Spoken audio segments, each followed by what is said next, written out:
एक पोर्टफोलियो बनाते वक्त सबसे इंपॉर्टेंट चीज जो इन्वेस्टर्स मिस कर देते हैं वो है एक प्रॉपर सेक्टर को सिलेक्ट करना। बिकॉज जब आप सेक्टर ही रॉन्ग चुन लेते हो तब आपके पैसे बनने के चांसेस बहुत कम हो जाते हैं। फॉर एग्जाम्पल आप सपोज कीजिए एक एक्स वाई सेट सेक्टर है जिसमें ग्रोथ है। उसकी अगर 10th कंपनी भी आपके पोर्टफोलियो में होगी ना, आपके पैसे बनेंगे as compare to that sector जिसमें ग्रोथ ही नहीं है। उसकी अगर नंबर 1 कंपनी भी आपके पोर्टफोलियो में होगी ना, आपके पैसे नहीं बनेंगे। एंड आज की डेट में जो मुझे अभी एक ग्रोइंग सेक्टर लगता है वो है इलेक्ट्रिक व्हीकल्स का।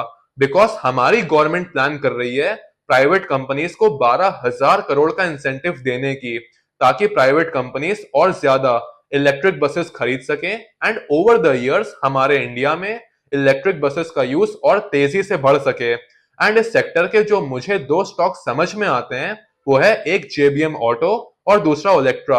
एंड अगर मैं ओलेक्ट्रा के फंडामेंटल्स की बात करूं तो ओवर द इयर्स इस कंपनी के नेट प्रॉफिट और सेल्स काफी तेजी से इंक्रीज हुए हैं।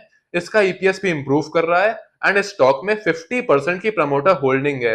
एंड अगर मैं जेबीएम ऑटो की बात करूं तो इस स्टॉक में भी ओवर द इयर्स इसके नेट प्रॉफिट और सेल्स इंक्रीज हुए हैं एंड इस स्टॉक में 67.5% की प्रमोटर होल्डिंग है।